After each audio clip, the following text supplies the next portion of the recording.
اتنے سارے مذاہب ہیں لیکن مذہب اسلام میں ایک الگ خصوصیت ہے. اللہ کو کون سا مذہب پسند ہے؟ کوئی بتا سکتا ہے؟ اتنے سارے مذہب ہیں، اللہ کو کون سا مذہب پسند ہے؟ معلوم ہے کسی کو؟ اسلام. ان الدین عند اللہ اسلام.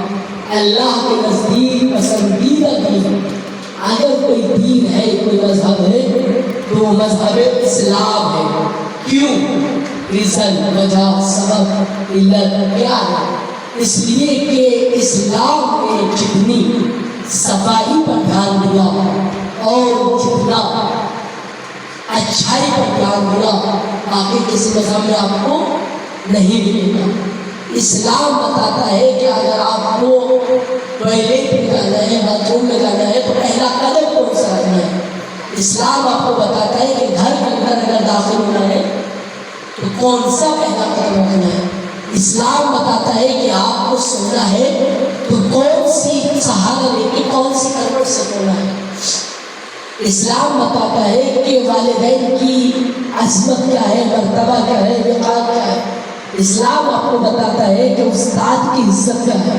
اللہ نے 3 والدین بنائے، 3 باپ جن کا احترام واجب ہے. ایک تو والدین حقیقی جو سب کے والد ہوتے والد، دوسرا استاد، اور تیسرا وہ جو تمہاری تربیت کرے، موہب ہے. پہلا درس، پہلا مکتب، پہلا حوزہ اور پہلا اسکول اگر کسی کا ہے وہ کون سا؟ سب سے پہلے ماں کی گود. اس کے بعد کیا؟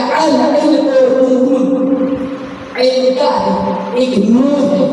یقظت اللہ علم یشاء، اور اللہ جس کے دل میں چاہتا ہے اس نور کو داخل کر دیتا ہے.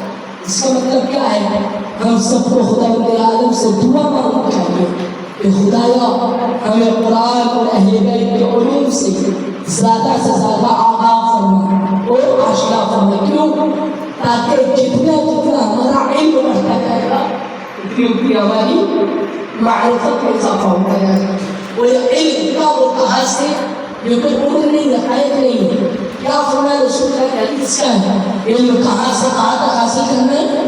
ماں کی گود سے لے کر قبر کی آغوش تک. علم کے لیے کوئی عمر، کوئی قید نہیں ہے. پہلی چیز.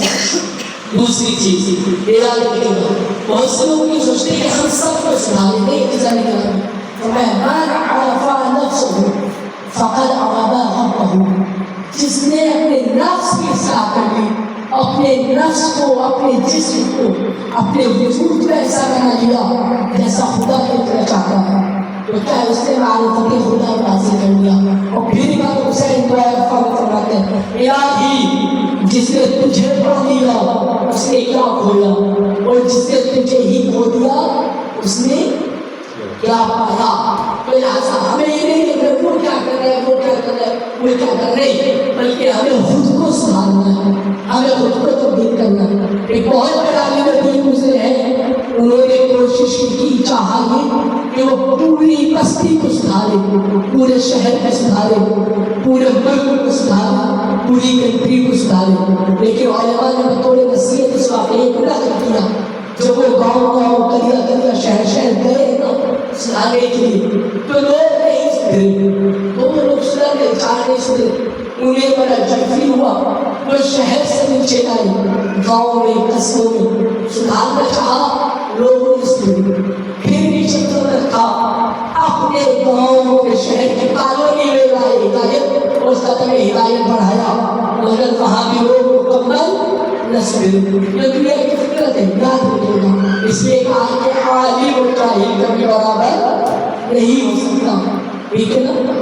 اس کے بعد پھر اپنے خاندان میں آئے تو خاندان کے اندر بھی لوگ کمیاں نکالنے لگے. یاد رکھے گا اگر حوصلے بلند ہے تو لوگ آپ کی کمیاں نکالیں گے، اور اس کے بعد آپ ان مقام پہ پہنچ جائیں گے تو وہی لوگ جو آپ کے اندر کمیاں نکال رہے تھے اور آپ کو اچھا نہیں بتا رہے تھے، ایک مقام پہ آنے کے بعد وہ آپ کے عہدے کی وجہ سے آپ کی عزت کریں گے. تو آپ کو کیا کرنا ہے؟ آپ کے خلاف جو باتیں ہو گئی آپ کو اس کو وہ نہیں دینا، بلکہ آپ کو علم کے سمندر میں ڈوبا جانا ہے، اور یہ سمندر علم اتنا عظیم علم ہے، اتنا اچھا سمندر ہے کہ جو اس میں جتنا ڈوبا رہتا ہے، جو جتنی دیر تک نہاتا ہے وہ اتنا زیادہ علم لے کے ابھرتا ہے. ٹھیک ہے، وہ آئے خاندان میں بھی ایک لوگ برے بننے لگے، ان کے خلاف ہو گئے. آخر میں جب اس عمر پہ پہنچے کہ اپنے مالک حقیقی سے ملاقات کی جائے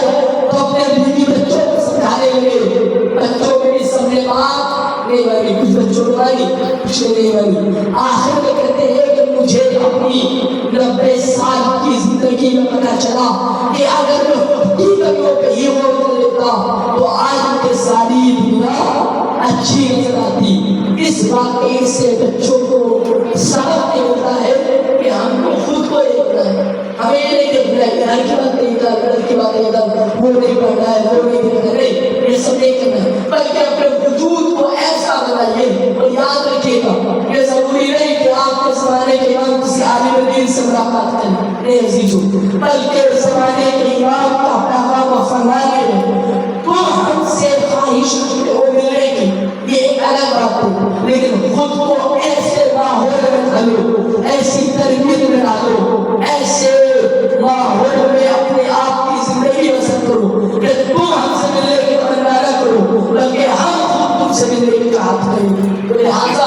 ہم سب کو علم حاصل کرنا ہے اور ہم سب کو زیادہ سے زیادہ روزانہ آخر نصیحت کم سے کم ایک سورہ، ایک آیت، 2 آیت، 4 آیت، 5 آیت، ایک صفحہ جو چھپا نہیں کر سکتے تو کم سے کم روزانہ ایک تسبیح صلوات کی پڑھ